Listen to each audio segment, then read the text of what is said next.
Ya están entrando las personas. Ya, perfecto. Gracias. Vamos a partir entonces.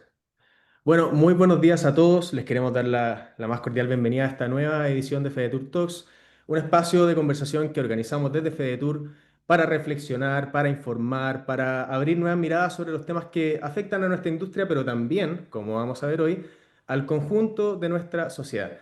Entonces, queremos ofrecer una conversación distinta que trasciende al turismo y para introducir el sentido de esta instancia, primero los quiero dejar con unas breves palabras de nuestra presidenta ejecutiva, Mónica Salaquet. Adelante, Mónica. Muchas gracias, Samuel. Muy buenos días a todas, a todos que nos acompañan esta mañana.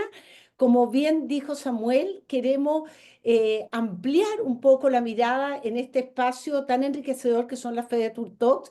Y como tenemos 2 martes al mes, queremos en algunos de los martes ir tocando temas de actualidad, contingencia, cosas que están impactando nuestra vida y, por qué no, también nuestros negocios. Así que hoy día contamos con el apoyo de Jorge Sanz, gran académico, gran profesional, con una gran trayectoria, ¿no es cierto?, que él nos va a introducir y un poco ayudarnos a entender todas estas situaciones complejas que está viviendo el mundo y qué repercusiones eventualmente podrían tener. Creo que este es un espacio que debemos estrujar. Jorge tiene la mejor disposición, así que al final de su exposición incluso vamos a poder hacer preguntas y los invito a disfrutar esta FedeTour Talk. Muchas gracias, Mónica. Bueno, como ya le adelantó un poquito Mónica, el tema que vamos a hablar hoy, la verdad es que está bastante vigente, al menos desde hace un año y medio, 2 años, y bueno, ya de mucho antes porque es un tema histórico. Desde los ataques que perpetró Hamas en 2023, en octubre de 2023, donde murieron más de 1.200 personas en Israel, el conflicto que hemos estado viendo en Medio Oriente ha escalado constantemente. La ofensiva militar israelí en Gaza, por otro lado, desencadenó una devastadora crisis humanitaria con miles de víctimas, destrucción masiva de infraestructura, desabastecimiento, hambruna, desplazamiento forzado. Y por un lado, Estados Unidos ha respaldado activamente a Israel, mientras que en el otro lado del tablero, Irán ha intensificado su apoyo a actores como Hamas, como Hezbollah y diversas milicias en distintos países de la región. Entonces, ¿cómo podemos ver esto como una estrategia más amplia de Irán en este caso para consolidar su influencia geopolítica y desafiar el liderazgo de Occidente? Churchill dijo una vez que la guerra es sobre todo un cúmulo de errores garrafales. Esta es una frase que cobra una vigencia profunda cuando observamos un escenario donde las decisiones políticas y estrategias pueden tener consecuencias globales que son difíciles de revertir. Entonces, ¿qué errores se han cometido en este conflicto y hasta dónde podría escalar? Bueno, para ayudarnos a comprender este panorama, contamos con un invitado de primer nivel, ya lo decía Mónica, Jorge Sanz, académico de la Universidad del Desarrollo, doctor en Desarrollo Local y Territorio por la Universidad Jaume I de España y magíster en Ciencias Militares por la Academia de Guerra del Ejército de Chile. Además, Jorge es un analista internacional con amplia experiencia en temas geopolíticos, económicos y estratégicos. Así es que, sin más preámbulos, Jorge, te damos la más cordial bienvenida. Bueno, muchas gracias por la invitación, Samuel, Mónica. Para mí es un agrado estar aquí, conversar de los temas que están pasando en el Medio Oriente. Probablemente que la conversación se va a agrandar un poco el tema, pero con mucho gusto estamos para conversar de esto. Y para partir, permítanme poner compartir con ustedes un par de monitos que en este minuto no están, los voy a tener que ir a buscar porque los cerré. Era lo que no tenía que hacer, pero lo cerré. Así que denme un segundo, por Sí, no hay favor. problema. Te esperamos. Em, ¿Cómo me muevo de aquí? De acá. No sé cómo salir de aquí. Déjenme volver. Aquí estamos.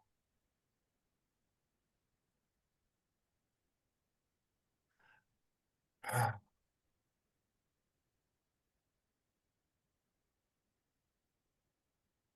un segundo, por favor. Ya está abierto.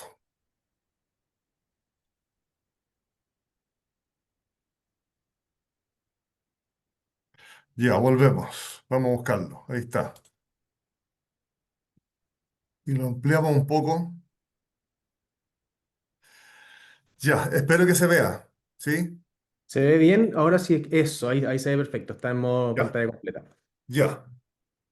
Eh, bueno, lo que vamos a hacer ahora es que les voy a contar una película que está en movimiento.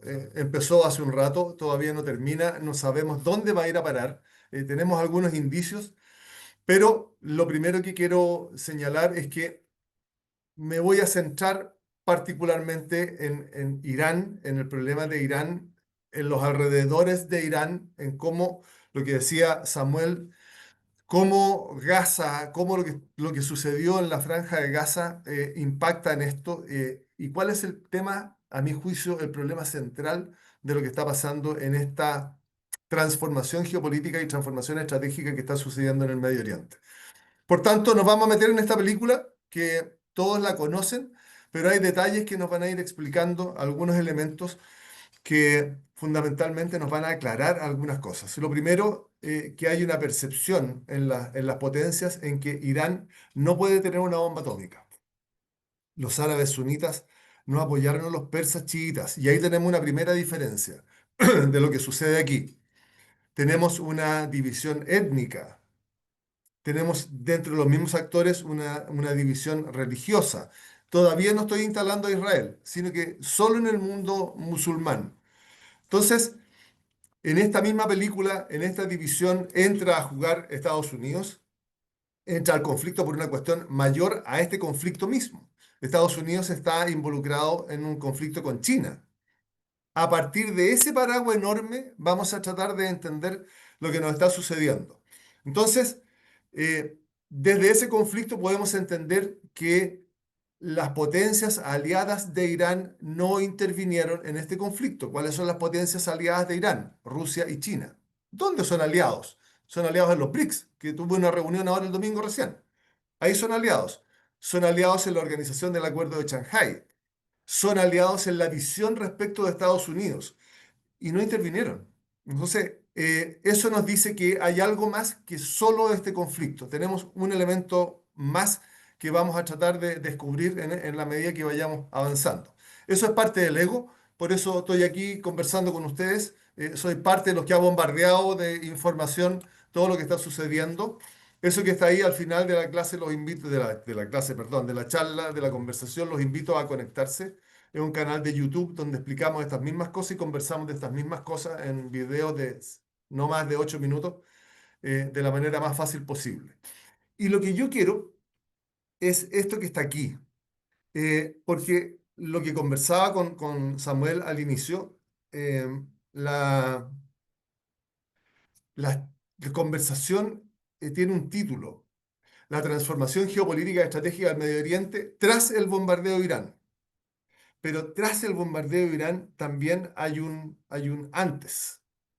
Y ese antes es el que nos va a empezar a involucrar en esta película que vamos a mirar para poder entenderlo. Entonces, nos vamos a meter en ese antes y después. Y lo que les estoy proponiendo es que conversemos de eso que está ahí. eh, no muy profundamente, porque no tenemos el tiempo para meternos. Cada uno de esos titulitos que está ahí podría ser una hora de conversación, si no más. Entonces, vamos a avanzar sobre esas cosas para poder meternos en el tema. El ataque de Hamas, la intervención de Hezbollah, la caída de Siria, todas estas cosas las vamos a tocar de una u otra forma para poder meternos en este mundo. Entonces, ¿qué es lo que está sucediendo? Em, el antes inmediato, no el antes histórico, no el antes religioso, no el antes político, sino que podemos llegar a la muerte de Mahoma en el siglo séptimo si nos vamos, si empezamos a retroceder. Entonces nos vamos a meter solo en el antes inmediato. Y el antes inmediato nos habla del 7 de octubre del año 23, donde se debía firmar un acuerdo entre Israel y Arabia Saudita en el marco de los acuerdos de Abraham, donde lo que se buscaba en los acuerdos de Abraham es que los países árabes tuvieran una, comillas, relación normal con Israel, que era una iniciativa del presidente Trump. Por tanto, en ese minuto en que se iba a firmar el acuerdo entre Arabia Saudita e Israel, se produce el ataque de Hamas. Un ataque de Hamas que todos conocemos, que pasó lo que pasó, entraron los Hamas a territorio israelí, mataron a una cantidad determinada de personas y se llevaron rehenes. Hoy día lo que nos complica son los rehenes. Y tenemos entendido por las informaciones que ha dado el mismo Israel que hoy día quedan aproximadamente 50 rehenes en poder de Hamas. Y ese es un punto que efectivamente empieza a complicar porque hoy día ya vamos a entrar a Irán, pero me quiero quedar ahí en Hamas un ratito. Hoy día lo que se está buscando es un acuerdo de paz, lo está impulsando el presidente Trump. De ese acuerdo de paz hay un anuncio del primer ministro Netanyahu en que está proponiendo al presidente Trump por esos acuerdos, el de Irán y el de Gaza y el tratamiento de Gaza, lo está proponiendo para el Nobel de la Paz, que es lo que está buscando el presidente Trump desde que llegó al poder y un poco antes desde la campaña.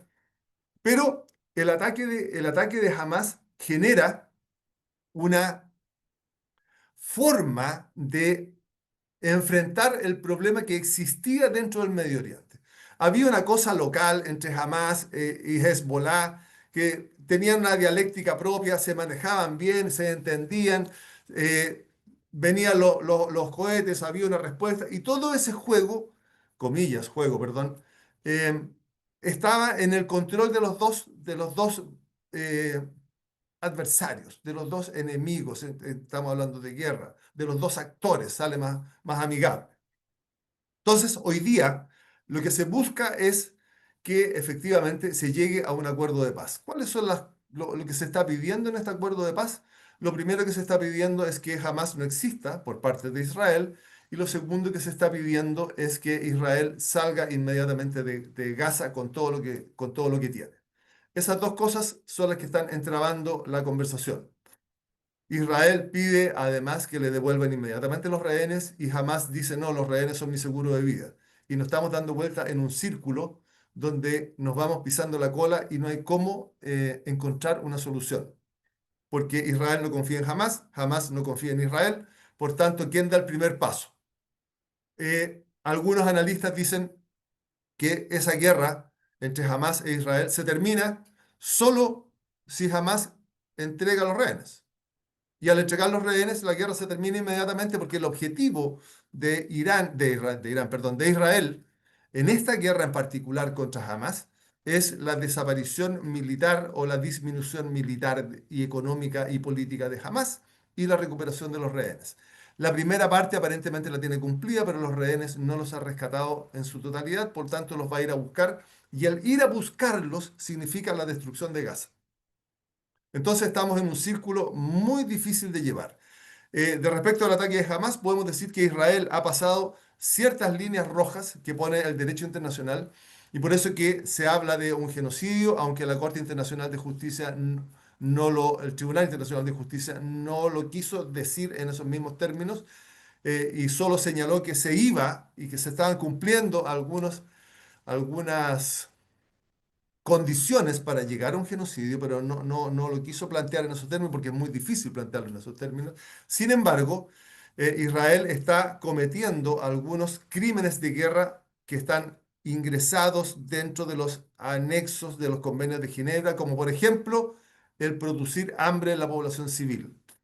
Esa es una línea roja que era difícil de pasar e Israel hoy día la pasó, porque lo que está haciendo es generar hambre en el bloqueo que tiene de la franja de Gaza. Entonces, eso podemos decir de Hamas, que es tremendamente importante. Entonces, pongamos otro punto aquí que en la discusión, que es el derecho a defensa. Israel recibió un ataque, por lo tanto, la Carta de Naciones Unidas le otorga el derecho a la defensa. Derecho a la defensa que viene desde San Agustín y de Santo Tomás, o sea, no es de ahora, sino que viene desde hace mucho rato, y es una discusión que se genera porque ¿cuándo termina el derecho a la defensa? ¿Va a terminar en este caso cuando en la franja de Gaza no quede nada? ¿Hasta dónde dura el derecho a la defensa? Aquí ponemos un tercer problema. Naciones Unidas no lo quiere solucionar. Naciones Unidas no lo pone en la discusión. Naciones Unidas no está haciendo lo que debería hacer. Entonces nos encontramos con muchos elementos que van complicando las conversaciones porque tenemos ventanas distintas por donde entrar al tema. Y tenemos un balcón desde Israel, tenemos un balcón desde Hamas, tenemos un balcón desde Estados Unidos, y cada uno tiene su posición de acuerdo a qué, de acuerdo a sus propios intereses. Los estados actúan en el mundo por sus propios intereses, no porque sean buenas personas, no, actúan por interés. Y esa es una posición desde el realismo político que es donde yo me sitúo. No estoy en el idealismo, estoy en el realismo político y trato de ver las cosas como son y no necesariamente como quisiéramos todos que fueran, porque eso no es real, no es verdad. Así es que esa es una parte de la perspectiva. Los objetivos políticos están definidos en la Franja de Gaza, están definidos en la guerra de Hamas con Israel. Los objetivos políticos estratégicos de guerra de Israel son la recuperación de los rehenes y la disminución política, económica y militar de Hamas. Los objetivos de Hamas están en su carta constitutiva que dicen que Israel no puede existir. Y esos son. Y esos son los que están enfrentados. Por lo tanto, tenemos una contraposición de intereses, por tanto, tenemos un conflicto. Ese es un elemento brutal. Me voy a mover una lámina que es esta. Esto que está acá, ojalá que se vea el cursor. Esto que está acá es el arco chiita. Voy a achicar, los tengo aquí en pantalla, los voy a achicar. Ahí está, para poder mirar el mapa. Este arco chiita es es una estructura política, es una estructura no necesariamente religiosa porque hay sunitas ahí, pero es una estructura política que se crea a partir de los intereses de Irán. Los intereses de Irán respecto de Israel no vienen desde la historia, desde Mahoma, ni de nada. Vienen desde la entrada de los ayatolás a Irán y la caída del Shah Mohammad Reza Pahlavi en el año 79, en la revolución de los ayatolás. Desde ahí viene el problema. No tenemos que ir a buscarlo al origen de los tiempos, sino que ahí está el problema. Antes de eso, Irán era probablemente el principal aliado que tenía Estados Unidos en la zona. Irán es un país de raíz persa, musulmán chiita. El resto que está a su alrededor, la otra potencia musulmana es Arabia Saudita, musulmán sunita. Por tanto, son distintos desde la perspectiva étnica y son distintos desde la perspectiva religiosa. Irán tiene en el objetivo político de los ayatolás que Israel no puede existir, que no tiene derecho a existir. Ese es el discurso complicado y me voy a adelantar lo que tenía escrito a mis apuntes aquí, porque no es que Irán no pueda tener una bomba atómica. El problema es que esa bomba atómica va acompañada con un discurso que es que Israel no pueda existir. Por tanto, esa bomba atómica tiene una sola dirección, que es Israel. Y ahí entramos en el problema central que lo vamos a discutir un poco más adelante. Entonces lo que tenemos aquí es el arco chiita y ese arco chiita, si lo miramos, está orientado a Israel. Y en ese arco chiita tenemos a Hamas, tenemos a Hezbollah, tenemos a los Hutis y tenemos a Irán. Siria ya no está, estuvo, ya no está. Ya no está porque lo vamos a ver, el presidente Trump en su gira al Medio Oriente se reunió con el nuevo líder de Siria, antes era al-Golani, el nombre de combate que tenía este guerrillero, este líder guerrillero, o este líder de la resistencia, al-Golani.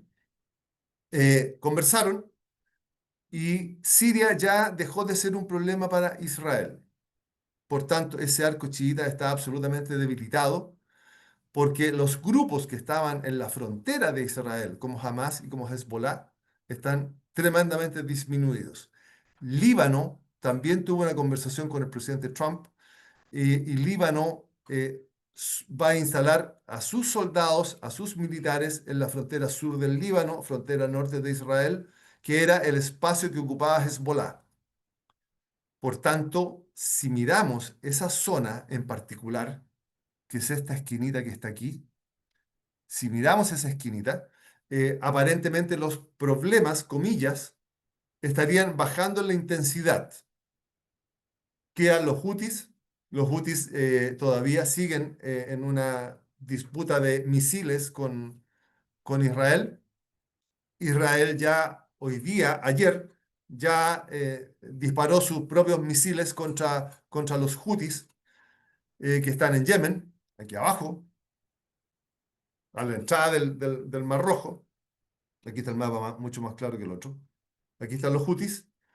Eh, por tanto, esa disputa sigue, pero ya no cuenta con todo el apoyo de Irán porque Irán está solucionando sus propios problemas. Entonces, vámonos por parte en este arco chiita. Eh, Irán estableció algunas bases en Siria y en Siria instala como parte de su estrategia política para lograr su objetivo político, que es que Israel no exista, no lo perdamos de vista, porque si los perdemos de vista nos vamos a perder en las cosas que se hacen. Entonces, no perdamos de vista eso. Instala en Siria, que estaba gobernada por Bashir al-Assad y tenía dentro de Siria una guerra civil importante, una fuerza relevante de la división Quds, muy relevante, que era la que apoyaba a, particularmente a Hezbollah, porque Hamas recibía apoyos económicos de todo el mundo y recibía apoyo militar de Irán. Pero esta fuerza Quds dirigía lo que hacía Hezbollah, dirigía desde el territorio sirio lo que hacía Hezbollah. Entonces, una vez que se realiza el ataque de Hamas hacia Irán, esta milicia de Hezbollah también se activa.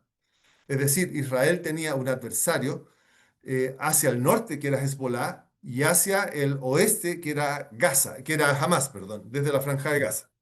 Entonces, una vez que soluciona, comillas, soluciona, reduce un poco la intensidad, toma el control estratégico dentro de la franja de Gaza, Israel se va en su ataque hacia Hezbollah, hacia el norte de Israel y además hacia Siria. Y si ustedes se acuerdan, hubo una operación del Mossad probablemente, no lo han reconocido el Mossad todavía, pero probablemente sea del Mossad, donde mueren muchas personas, 12, 20 personas, producto de la explosión de los Vipers, de los buscapersonas. Eso lo que hace es generar un quiebre en la seguridad de Hezbollah, una, comillas, inseguridad dentro de la organización, porque ya no sabían quién estaba dentro de la organización. Porque si fueron capaces de manipular y hacerles reventar en el mismo momento los Viper a más de 3.000 personas, quiere decir que algo de control tenía Hezbollah, que algo de control tenía Israel o el Mossad en particular sobre Hezbollah y sobre las acciones que estaba haciendo Hezbollah. Si sumamos eso a la cantidad de comandantes que Israel eliminó individualmente, eh, pareciera que Hezbollah tenía un problema de seguridad en su estructura.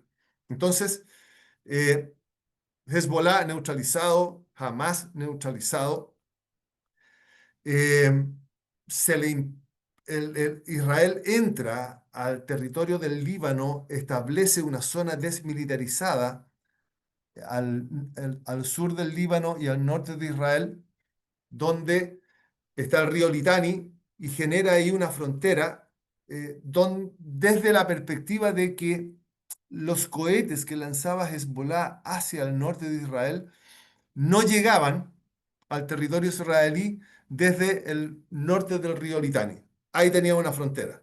Entonces, genera una zona desmilitarizada. Si miramos lo que estamos conversando, Israel ya tenía dos grupos que accionaban en su frontera neutralizados y controlados. Bashir al-Assad se cae. Eh, Siria e Israel imponen sus condiciones en la altura del Golán, más bien dicho, Israel impone sus condiciones en las alturas del Golán junto con la caída de Bashir al-Assad. En mayo último, lo que les planteaba está la visita del presidente Trump, y el presidente Trump se reúne con Ahmed Hussein al-Sharaa, que es el nombre real del líder de ahora, que antes se llamaba al-Golani. Le levantó las sanciones que Estados Unidos le tenía puesto a Siria desde los años 70 y le levantó la recompensa que había sobre la cabeza de Al-Golani, que eran 10 millones de dólares. Pero eso no era gratis. Eso tiene que ver con la buena relación que debe tener Siria con Israel. Por tanto, si yo miro las fronteras, Hamas disminuido, Hezbollah neutralizado, Siria neutralizado.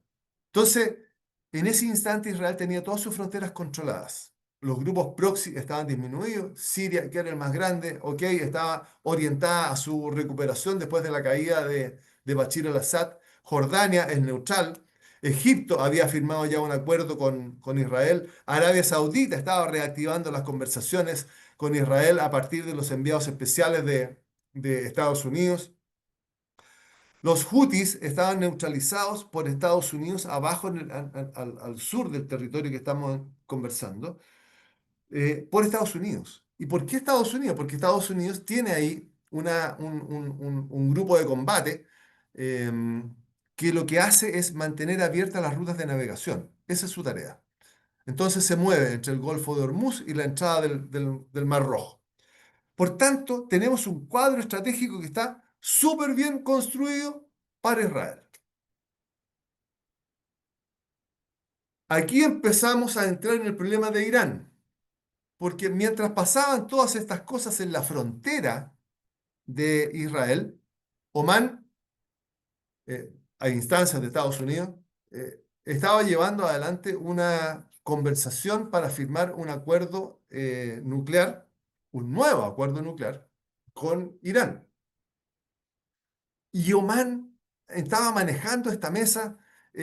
Irán trancaba un poco las conversaciones. Estados Unidos imponía algunas ideas, fundamentalmente que Irán tenía que entrar en la lógica de firmar un nuevo acuerdo nuclear si es que quería desarrollar la energía nuclear. Eh, y en algún instante el presidente Trump, ya bastante molesto, porque se molesta el presidente Trump, ya lo conocemos, ¿no es cierto? Entonces, bastante molesto, le entrega un plazo a Irán de 60 días para firmar el acuerdo. De paso, el presidente Trump dice, y les voy a dar 60 días y además les voy a decir que detuve un ataque de Israel sobre Irán en el mes de mayo, estamos en junio. En el día 61, Trump les dio 60 días para firmar. No lo firmaron. El día 61, ataque a Israel. Ese es el ataque preventivo que lanza Israel contra Irán. El ataque preventivo no está considerado en la carta, porque la carta habla de defensa, por lo tanto podría haber dicho una defensa preventiva y habría estado dentro de la carta, pero como dijo un ataque preventivo es súper cuestionable. Pero son cosas absolutamente técnicas. Si nosotros nos acordamos, el año pasado Irán e Israel ya se habían bombardeado. En ese bombardeo del año pasado, que fue bastante limitado, Israel le pegó algunas cosas súper determinadas, e Irán le pegó algunas cosas súper determinadas que estaban en áreas donde no había nada. Una dialéctica bien particular que tienen ellos dos. Pero en ese bombardeo del año pasado, Israel destruyó casi la mitad de las defensas antiaéreas que tenía Irán. O sea, la mitad de la defensa ya estaba fuera de juego. Y este día 61, desde el plazo que les da el presidente Trump, el Mossad al interior de Irán, porque está en el interior de Irán hace mucho rato, destruye gran parte de las defensas antiaéreas que habían en el territorio. Cuando los aviones y los misiles iban volando, el Mossad estaba destruyendo las defensas antiaéreas. Se habían encargado de reunir a los científicos del proyecto nuclear. Por lo tanto, eliminaron a los científicos con muy poco esfuerzo. Se habían encargado el Mossad de reunir a los comandantes de las guardias revolucionarias. Por tanto, también eliminaron a muchos comandantes con bastante poco esfuerzo. Es decir, hubo aquí un esfuerzo militar y un esfuerzo de inteligencia enorme en un ataque que, más allá de cualquier consideración, fue un ataque que generó sorpresa, paralizó a Irán y generó un daño enorme.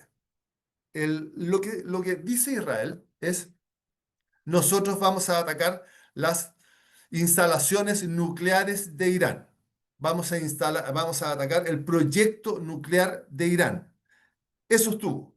Eso fue lo que se dijo. Por lo tanto, el bombardeo estuvo orientado fundamentalmente a la destrucción de las capacidades nucleares de Irán. Y Posteriormente, en el combate de ida y vuelta de misiles, lo que se hace es, por parte de Israel, en la medida que sale un misil, hay un radar que captura el punto de salida del misil. Por tanto, lo que hace Israel es, primero, frenar el misil con su sistema de defensa y segundo, atacar el lugar desde donde salió el misil. Por lo tanto, junto con eliminar las defensas antiaéreas, lo que hace también es eliminar los puntos y las bases desde donde se lanzaban los misiles. Es decir, en muy poco rato, Irán no tenía muchas capacidades. Cuando todo el mundo decía Irán es una tremenda potencia, sí, una tremenda potencia militar, pero el ataque de de Israel, perdón, tuvo tales características que le eliminó sus capacidades muy rápidamente.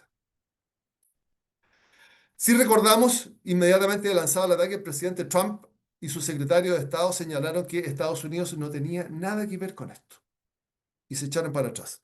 Era una cosa bastante poco creíble, pero ellos lo declararon y además lo dijeron por los medios de comunicación, nosotros no tenemos nada que ver en esto. Esa era la información oficial. Y aquí podemos especular con algunas cosas. Había una situación grave en California para el presidente Trump. Benjamin Netanyahu también tenía problemas internos con esta nueva justicia que quería imponer, que lleva harto rato desde el ataque de Hamas, que está con ese problema de, algunos dicen corrupción. Yo creo que era un manejo de la justicia para mantenerse en el poder, pero tenía problemas internos. Estados Unidos también tenía problemas internos serios y que tenían que ver muchas veces con esto mismo que estamos acá. Porque no olviden ustedes que las protestas en Estados Unidos partieron por la situación de Gaza. Y después se fueron agregando otros elementos más, como los migrantes y un montón de cosas. Entonces había problemas con esto. El presidente Trump no había mostrado ningún éxito en su política exterior. Cero. Cuando dice yo voy a solucionar el problema de Ucrania en 5 minutos y el problema de Gaza en los 5 minutos siguientes, no tenía ninguno, nada, no había hecho nada. Todo lo había fracasado. El presidente Putin le cerró la puerta, en Gaza estaban peleando. Y esto era una oportunidad. Esta era la oportunidad que tenía el presidente Trump.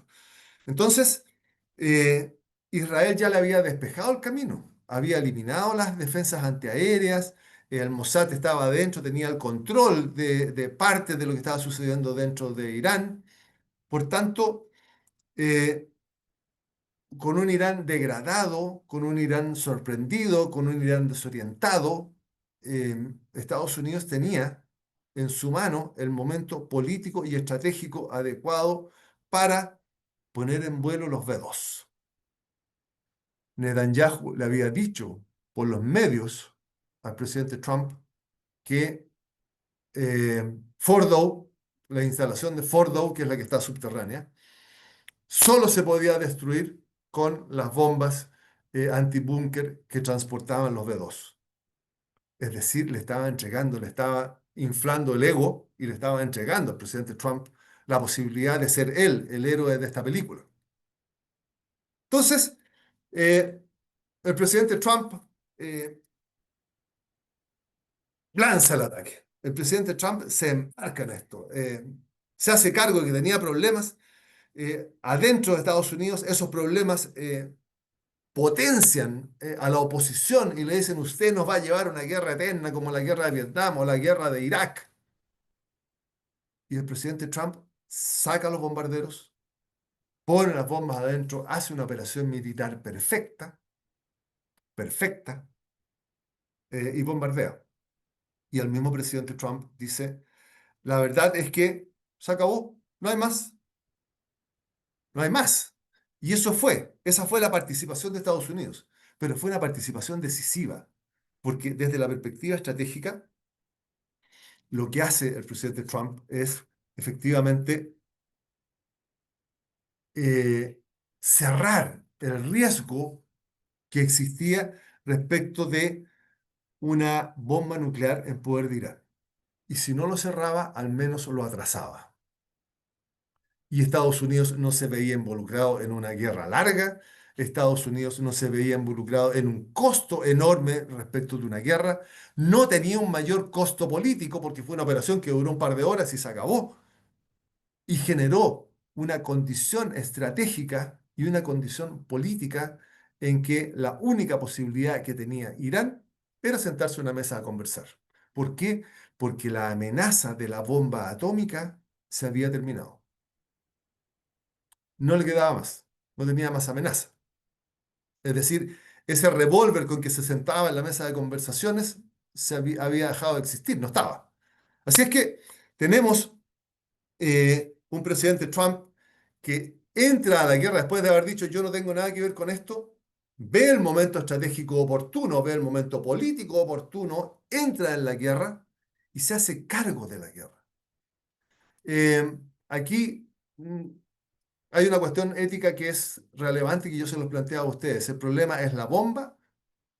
Mi percepción del problema es que no es la bomba, es la bomba más el discurso.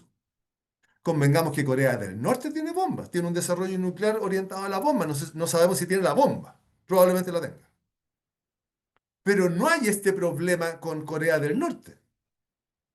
El problema con Irán es que es la bomba más el discurso. Y ese discurso que Israel no tiene derecho a existir es el riesgo para el mundo de que Irán tenga una bomba, particularmente para Israel, digamos, porque, pero después de Israel viene el demonio, ¿no es cierto?, el imperio, que es Estados Unidos. Y aquí se produce un problema ético. Después nos va a aparecer ahí en una lámina el problema ético. ¿Tenía derecho a bombardear? ¿Tenía derecho a parar el desarrollo nuclear? Y ese es un tema de discusión. Algunos dicen, si Irak hubiese tenido una bomba atómica, Estados Unidos no entra a Irak. No lo sabemos. Esa es política ficción. Pero aquí, donde iban orientados a la construcción de un instrumento destinado a la desaparición de un tercero, bueno, tenía derecho a entrar, pareciera, porque era el único que podía afectar esa instalación nuclear. Entonces, tenemos un problema serio que es de larga discusión. El mayor teórico de la guerra, Clausewitz, señala que la guerra es un instrumento de la política. Es la continuación de la política por otros medios. Por lo tanto, aquí lo que faltó es política. No hay conversación, no hay negociación, no hay multilateralismo, no hay nada que haga cambiar de opinión al ayatolá. Otra pregunta. ¿Alguien ha conversado con el ayatolá? ¿Alguien conversó con el ayatolá? No lo sabemos. No lo sabemos porque en este conflicto que estamos conversando aquí, el líder de la paz en el mundo, el que tiene la tarea de la paz mundial, es la ONU. Y la ONU no está en este conflicto. Por eso que Estados Unidos toma el control, y cuando Estados Unidos toma el control, nos metemos en una trampa que no es la trampa de Tucídides, sino que es la trampa de Kindleberger, donde hay una falta de poder y de control. Y Estados Unidos, cuando vuelve a tomar el control, después de decir yo no tengo nada que ver, vuelve a tomar el control. ¿No es cierto? Lo que hace es asumir el control del conflicto y de ser la primera potencia mundial. ¿Por qué? Porque en ese instante donde Estados Unidos dice yo no tengo nada que ver, la potencia emergente que es China no estaba en condiciones de asumir el control del problema. Por tanto, solo ese impacto político y estratégico del presidente Trump es brutalmente interesante. Asume el control. Lo están proponiendo para el Nobel de la Paz, que era lo que él estaba buscando desde que se presentó como candidato a la presidencia de Estados Unidos. China pierde la oportunidad y Rusia también pierde la oportunidad. Es decir, todos los que eran la competencia de Estados Unidos en la parte política y en la parte estratégica perdieron la oportunidad de asumir el control del problema. Y lo vuelve a retomar Trump ya con mayor poder, ya con mayor presencia, ya con un éxito, porque después del bombardeo tenía la reunión en la OTAN. Y cuando llega a la reunión de la OTAN, lo más probable es que haya dicho, muchachos, ¿vieron esa operación militar perfecta? La hice yo solo, no con ustedes. Y si ustedes no pagan el 5% del PIB a la OTAN, entonces voy a seguir solo. Y la OTAN está pagando el 5%. del PIB menos España. Y a España le mandó una amenaza brutal. Dijo, lo va a pagar más caro. Entonces, esto que está sucediendo aquí tiene muchas ventanas y muchos balcones por donde mirar esta película. Muchas. Así es que hay un elemento más de la política y que fue muy interesante. ¿Dónde estuvo la política aquí? En todo lo que estamos conversando.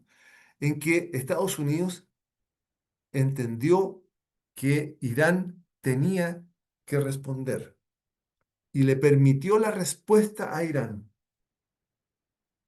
Y eso es muy interesante. Y lo voy a hacer un paréntesis, lo voy a sacar un segundo.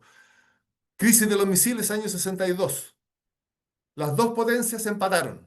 Ninguna de las dos potencias podía perder. Una sacó los misiles de Cuba y la otra sacó los misiles de Turquía. Empataron. Y cada uno le dijo a sus feligreses que habían ganado. Aquí pasó exactamente lo mismo.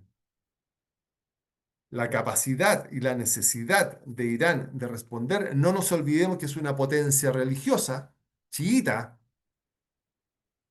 donde todo el mundo chiita estaba esperando que su potencia, que su líder religioso y que su líder político efectivamente le hiciera algo a su, comillas, enemigo declarado, que es Estados Unidos, junto con Israel.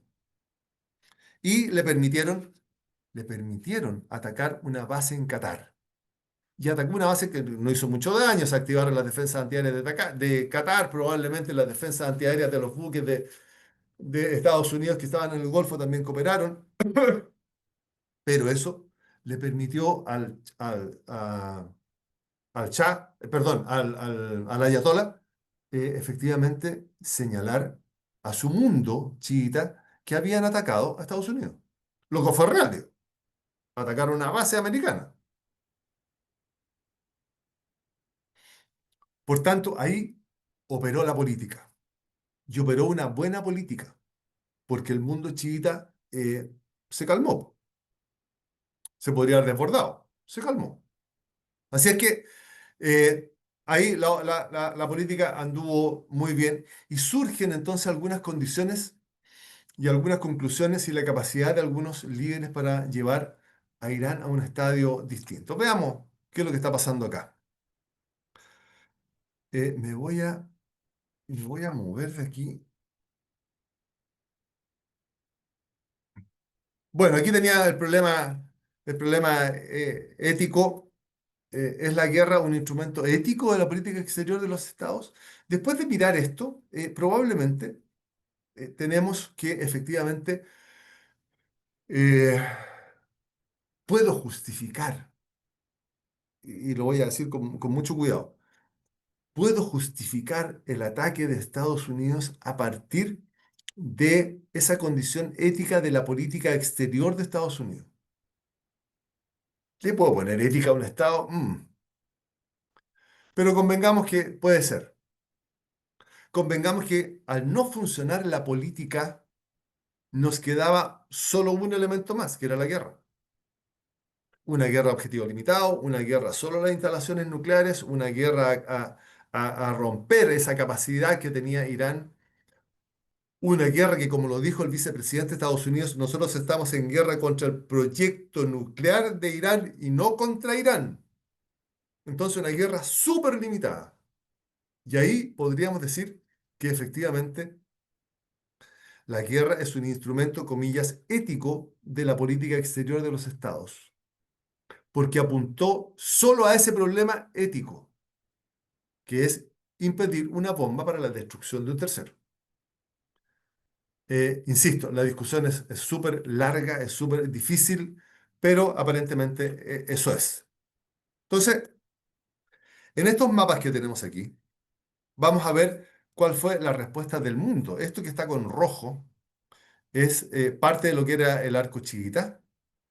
Irán, parte de Irak, Siria, por supuesto, el Líbano, por supuesto, que es Hezbollah y una puntita aquí donde estaba Hamas.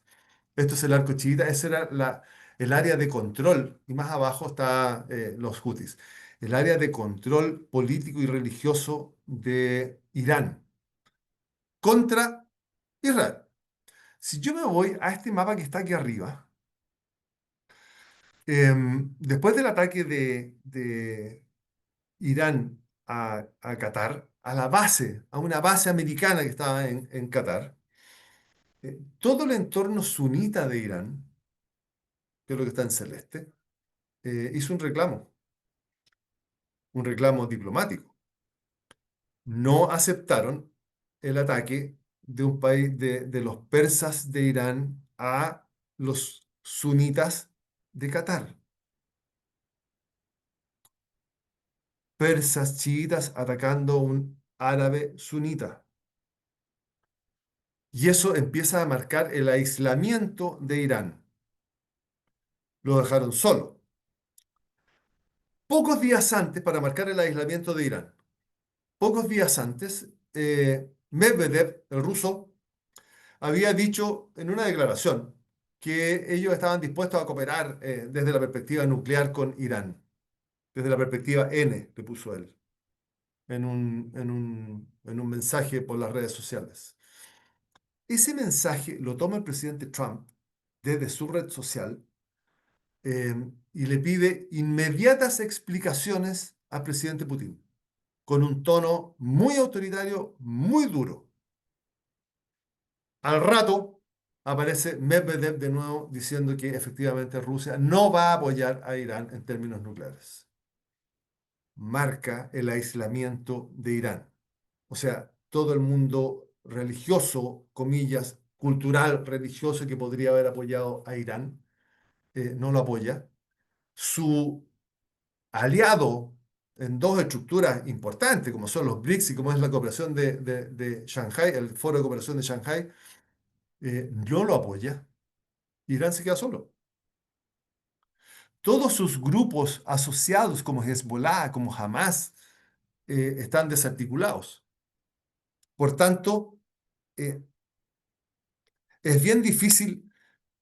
La bomba, que era su revólver y que era su amenaza, tampoco está funcionando porque ya no está. La amenaza de bloquear el estrecho de Hormuz, que es esta colita que está aquí, tampoco podía funcionar porque por ahí sale el 20% del crudo mundial. Hay una flota de Estados Unidos que mantiene el estrecho abierto, pero además de eso, convengamos que de ese 20% del crudo mundial, el 80% de ese 20% va a China.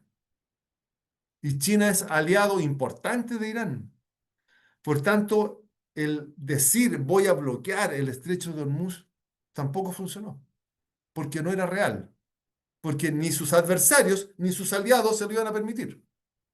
Así es que tenemos ahí eh, a Irán aislado. em, no tenemos la información de inteligencia adecuada todavía para entender que los ataques de Estados Unidos y de Israel fueron efectivos o no fueron efectivos. Irán tiene que decir que no fueron efectivos. Estados Unidos tiene que decir que fueron efectivos, pero no lo sabemos. Lo que sí sabemos es que al menos por un rato la bomba nuclear estaría descartada, al menos por un rato, hasta que exista la información real y esa información real la va a entregar la inteligencia de Israel o de Estados Unidos. ¿Por qué? Porque Irán no va a dejar entrar a los inspectores de la Oficina de Energía Atómica de la ONU. ¿Por qué no los va a dejar entrar? Porque los inspectores son los que van a entrar a las instalaciones y van a decir efectivamente las destruyeron o efectivamente no las destruyeron, por lo que puede venir un ataque nuevo. Entonces, no los van a dejar entrar y van a poner todas las trabas posibles. Hoy día solo tenemos especulaciones. Eh, y curiosamente, no ha aparecido el secretario general de la ONU. Señala en una declaración, en algún instante, el que el Consejo de Seguridad se reunió, no salió ni en el diario, pero se reunieron. Y en ese Consejo de Seguridad, el secretario general de la ONU dice que la diplomacia es probablemente el único camino que le queda a Irán. Bueno, eso ya estaba resuelto de antes, venían conversando antes. La ONU me llama la atención tremendamente. Eh, y además, en la reunión de los BRICS el día domingo, el presidente Lula cuando recibe a los BRICS dice, estamos siendo testigos de la caída más brutal del multilateralismo. El multilateralismo, la cabeza del multilateralismo es la ONU. Entonces a la pobre ONU le están pegando por todas partes. El problema de la ONU es que no hay reemplazo a la ONU. No hay. Bueno, ONU es un tema en sí mismo y no menor. Entonces, si nos empezamos a basar en las lecciones que estamos sacando de los bombardeos de Irán, sin duda la diplomacia es lo que le va quedando a Irán. Pero eso es una cosa que ya estaba clara, digamos. No tiene nada más que hacer. No tiene que ofrecer como resistencia. Tiene un ejército brutal, pero para ocupar ese ejército tiene que pasar por Irak, tiene que pasar por Siria, tiene que pasar por Jordania, tiene que entrar a Arabia Saudita para llegar a Israel. Por tanto, el ejército no le sirve. Y todas las capacidades de misiles, que eran muchísimas, debe tener, a Irán le deben quedar 1.500 misiles, pero no tiene las bombas de lanzamiento, las bases de lanzamiento. Entonces, su capacidad de resistencia está bastante disminuida, solo le queda la diplomacia. Y está en una posición que no es ventajosa. No está políticamente aislado, la geografía no lo acompaña. eh, la prioridad más importante de Irán hoy día es mantener al ayatolá al mando, o sea, es decir, mantener el sistema político. Los cambios políticos y estratégicos dados en Medio Oriente los podemos mirar aquí en estos mapas que están en la pantalla, donde el arco chiita se terminó, no está, y Irán en un color distinto está solo, aislado. Entonces, hay un cambio. La geopolítica funciona también, igual que la economía, por esas percepciones.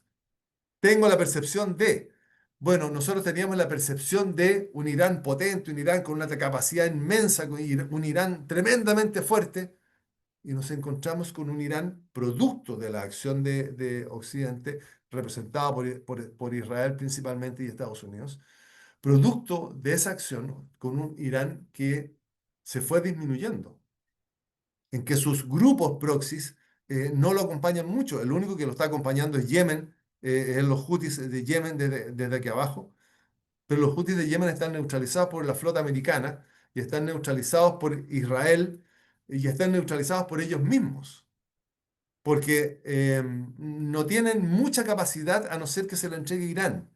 E Irán lo van a sentar en una mesa y le van a poner algunas condiciones, que probablemente unas sean los Houthis de Yemen que terminen su resistencia y lo otro probablemente que le exija a Hamas que entregue los rehenes. Entonces, Irán está en una posición bien difícil. Yo le decía que la posición de Irán desde la perspectiva geográfica no es ventajosa. Esa zona general está conflictuada, mayor o menor medida, pero están todos enojados con casi todos. Miremos algunas cosas. Em, Este Irán que lo tenemos aquí era socio de Siria, Siria está neutralizada, Irak está un poco neutralizado. Irak tiene aquí en el norte una zona kurda que el mismo Irak la liberó, lo que genera un conflicto con Turquía.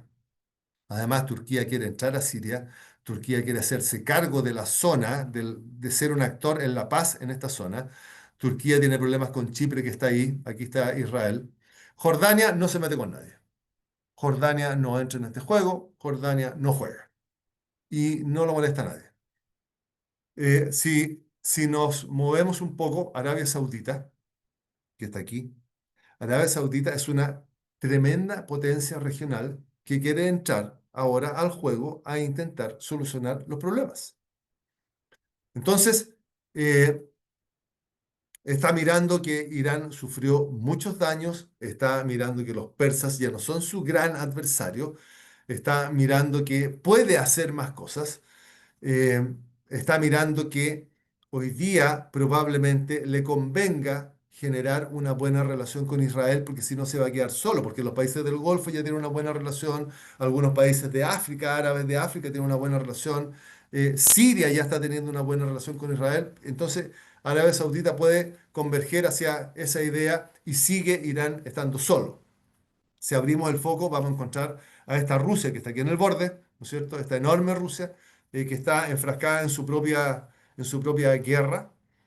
China, China, que en este mapa tiene a sus dos socios importantes en guerra, por tanto, sus planes en el Pacífico, perdón, sus planes en el Pacífico se empiezan a entorpecer y ese gran conflicto que nosotros pusimos al comienzo con Estados Unidos empieza a perder peso para China en su avance, probablemente por eso nos involucró en esta guerra.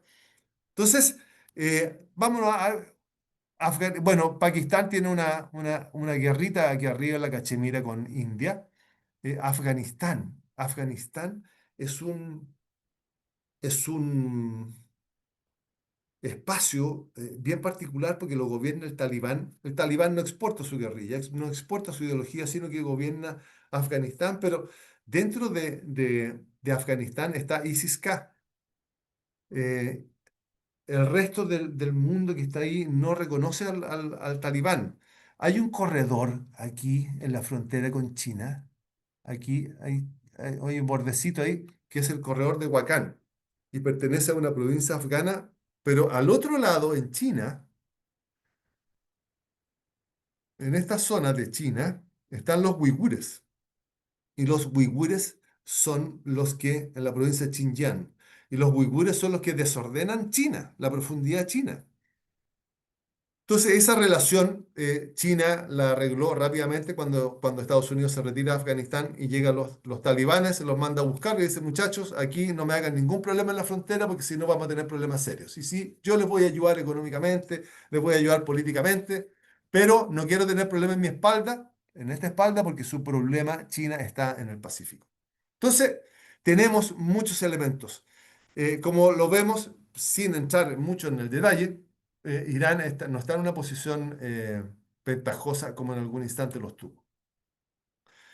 Sin ser un experto, ni siquiera aficionado en los temas técnicos del turismo, pero entendiendo dónde estoy, he investigado algunas cosas del turismo y a los flujos de personas. Y lo que se plantea ahí, Israel ha registrado un desplome del turismo. En la primera mitad del 24 hubo una baja en un 81% y hoy día probablemente con la guerra sea mucho más. Las llegadas del 24 cayeron casi en un 70% y se espera que el 25 de este año sigan por debajo de los niveles prepandemia y yo creo que preguerra. El Líbano también enfrenta una caída en el turismo. Líbano está buscando recuperarse económicamente. Estados Unidos les prometió que los iba a ayudar si ellos solucionaban el problema de Hezbollah y el desarme de Hezbollah. Y Líbano está trabajando en el desarme de Hezbollah. Por tanto, el turismo podría tener una proyección positiva. Jordania tiene fuertes cancelaciones en las reservas. Egipto ha mostrado más resistencia, aun cuando tiene predicciones de caída en los ingresos turísticos. Los países del Golfo no tienen mayores inconvenientes, ni siquiera con la amenaza del cierre de Hormuz. Qatar, Qatar, que es el que está llevando adelante las negociaciones, creció un 25%. Dubái creció un 9%. No sé, hay muchos elementos que eh, ustedes los manejan muy bien, yo no, pero hay cosas que son interesantes de observar en esta zona. Vamos a algunas conclusiones para poder conversar un poco de acuerdo a las inquietudes de ustedes. Irán ya no es tan importante para Estados Unidos. Eh, lo que dejó entrever es que esa fragilidad, la guerra dejó entrever una fragilidad energética para Asia. El solo pensar en el cierre del estrecho de Hormuz, China empezó a ponerse nerviosa. Por tanto, el estrecho de Hormuz, que ya dejó de ser un problema para Estados Unidos, ya no es una amenaza para Estados Unidos porque China necesita que Hormuz esté abierto. Y Estados Unidos actúa en la zona a partir de ese concepto de libertad, es la libertad de navegación, es parte de la política exterior de Estados Unidos desde el siglo XIX. Así es que tiene el control de los estrechos, es parte de su modelo geopolítico, y si bloquean Hormuz, no es un daño para Estados Unidos, sino que es un daño para China. Entonces, Irán, si no opta por la diplomacia para alcanzar un nuevo acuerdo nuclear, nuevamente se va a enfrentar a las potencias tecnológicas porque Estados Unidos e Israel son además de potencias militares, son potencias tecnológicas. Y desde la tecnología dejaron a Irán prácticamente militarmente paralizado. Por tanto, tiene el riesgo de enfrentarse de nuevo a ellos y tener un retroceso tecnológico mayor al que ha tenido en el desarrollo de su proyecto nuclear. Está al alcance del ataque de Israel y ya lo sabe. Está la posibilidad de ataque de Estados Unidos e Irán ya lo sabe. Y, y no nos olvidemos aquí en esto de la diplomacia y de los ataques, la frase del presidente Pence que ya se nos dije. Estamos en guerra con el proyecto y el programa nuclear de Irán y no con Irán. Esa frase tiene dos interpretaciones. La primera interpretación es que no vamos a dejar que Irán tenga una bomba atómica. Y la segunda interpretación es que, muchachos de Irán, hagan lo que tengan que hacer. Y si hay que votar a la Ayatollah, votenlo ustedes y no el mundo occidental.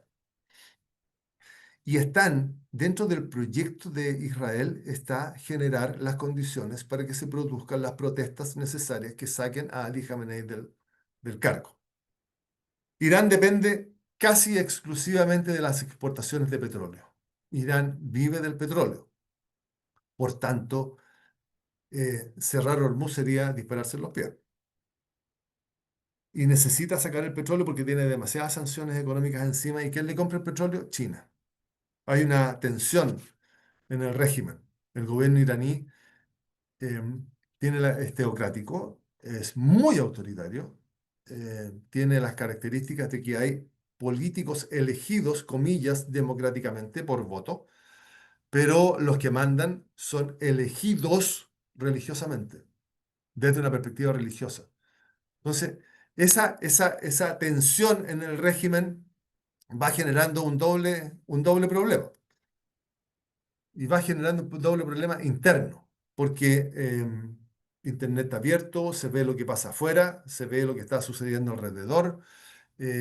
Algunos de los países musulmanes que están a su alrededor han ido cediendo en las restricciones que impone la cultura y la religión musulmana. Entonces, eh, Irán está dentro del régimen sufriendo algunas complicaciones.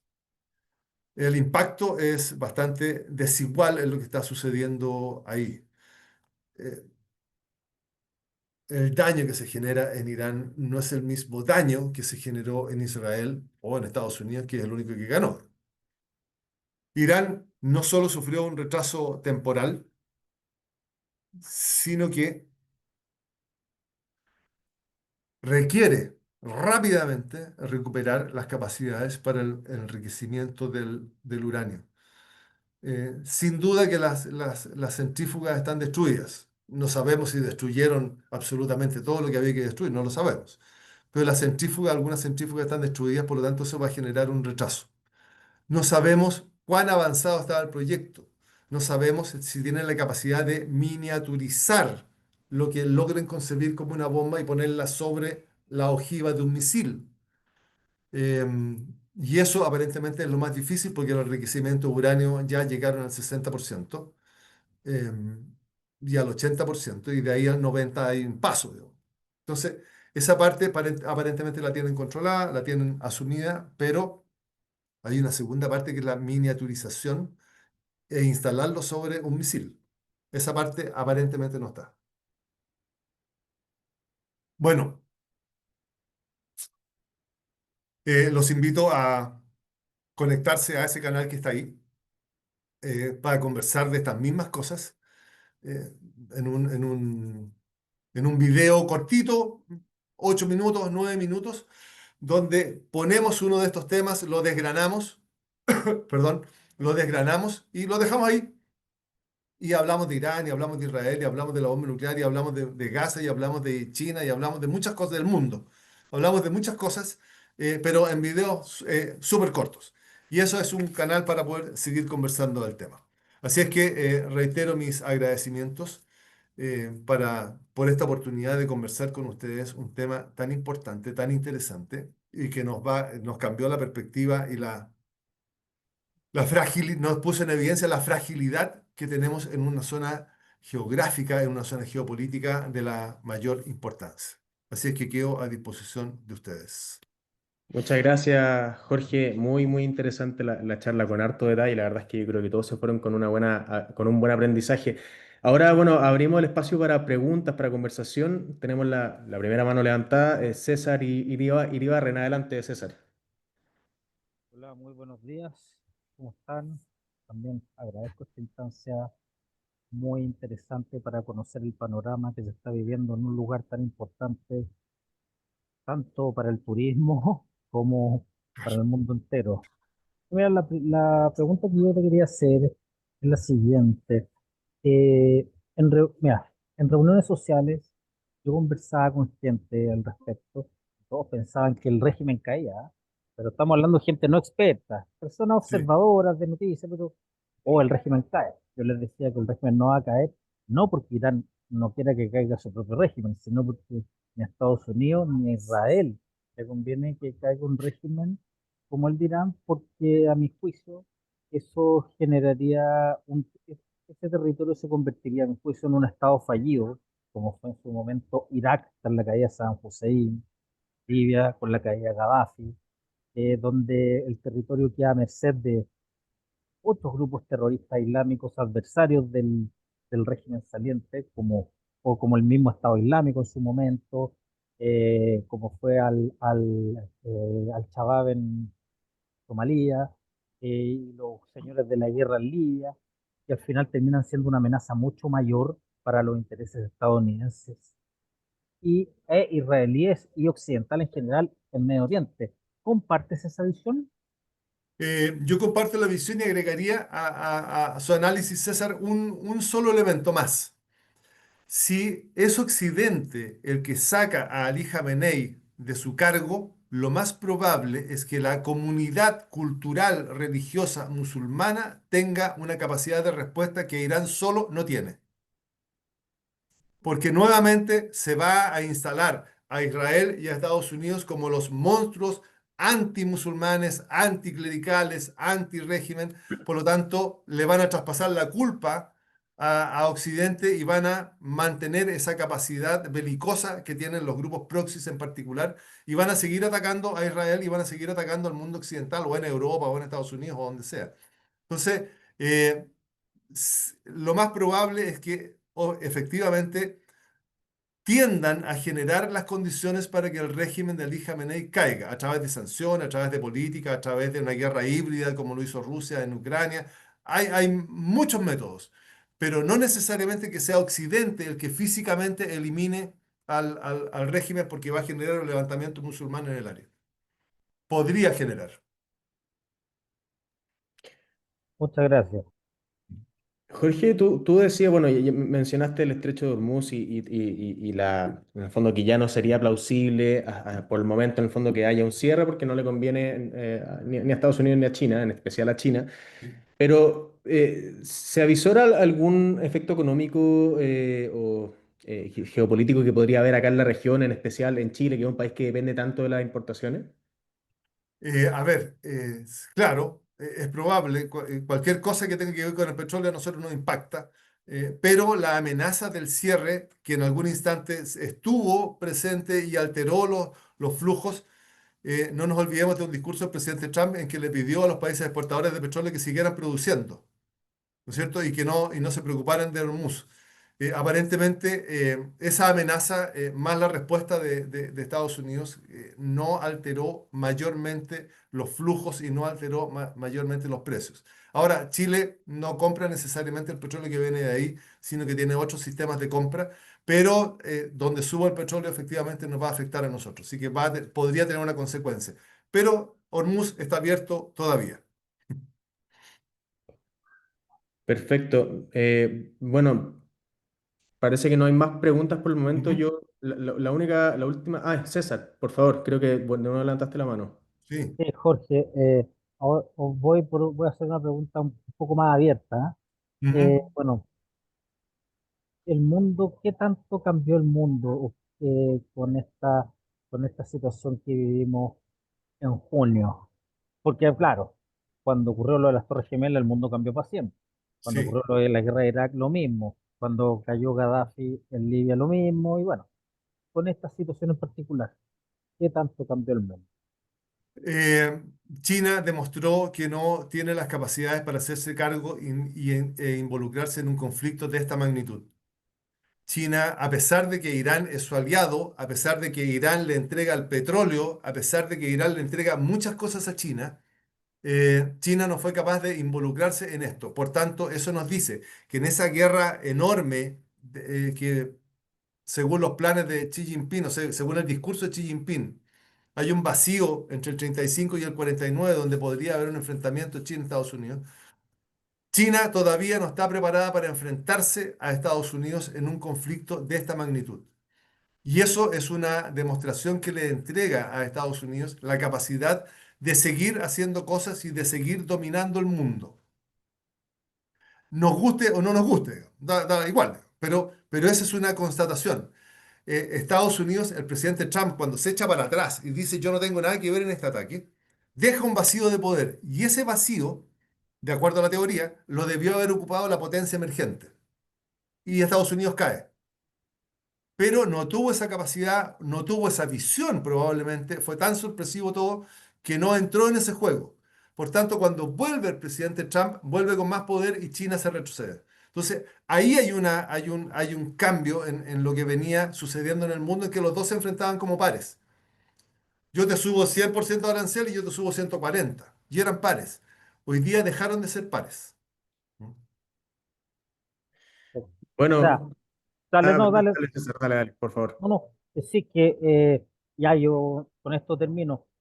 Ya que mencionas lo de China y Estados Unidos, esta relación que claramente es asimétrica, Sí, se podría explicar también la ausencia de Xi Jinping en la cumbre de los BRICS, considerando que llegó a un acuerdo arancelario con Estados Unidos y ahora Xi Jinping dijo no voy a los BRICS porque no me conviene que Estados Unidos se vuelva a enojar conmigo. exactamente. Lo- Entonces, la, la diplomacia entrega muchas herramientas. Una de las herramientas que entrega es entender cuál es el momento de callarse y cuál es el momento de actuar. Y la diplomacia los chinos la manejan con una maestría brutal. Xi Jinping no mueve nada si no es por el interés de China y por el interés de su proyecto.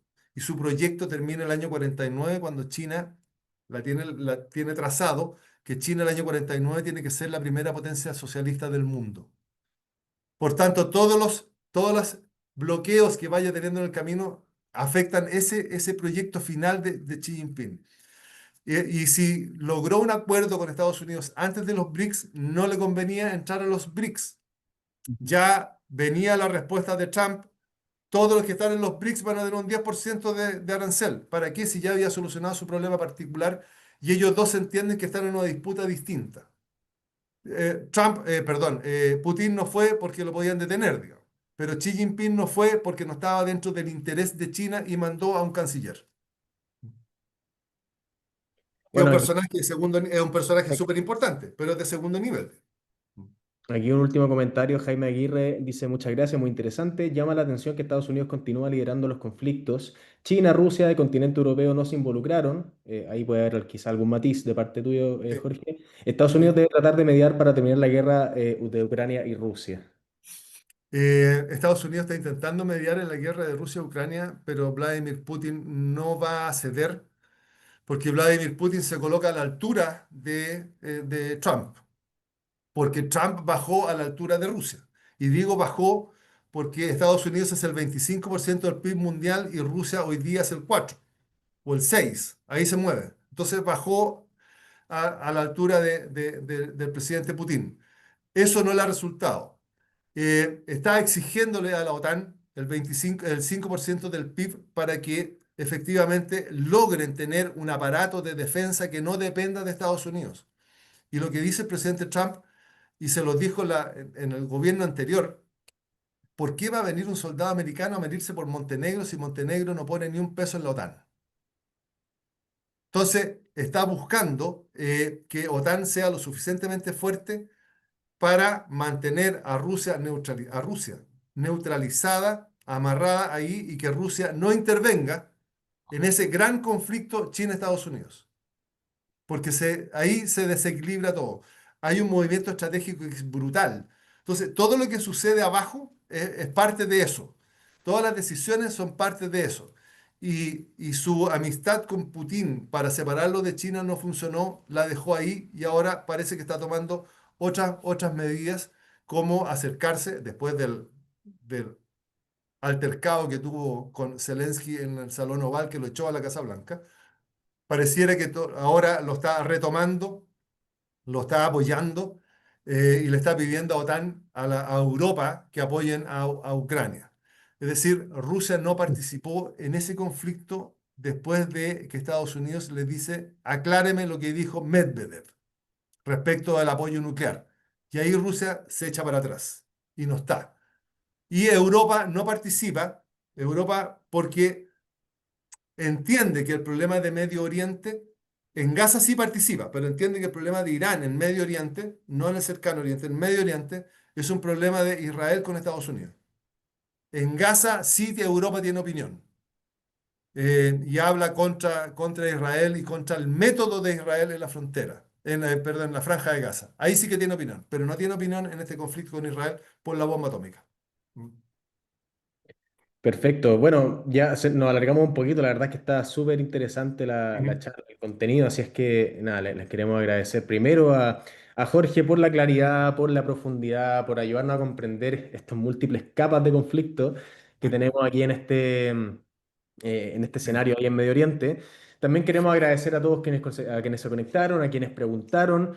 Como les dijimos al inicio, en FEDETUR creemos que el turismo no puede vivir ni estar aislado de este contexto y comprender lo que ocurre en lo político, en lo económico, en lo social, es parte también para estar preparado para los cambios que se avecinan. Entonces, nada, le agradecemos mucho a todos, los queremos invitar a seguir participando de estos espacios que lo hacemos el segundo y el cuarto martes de cada mes con distintos temas.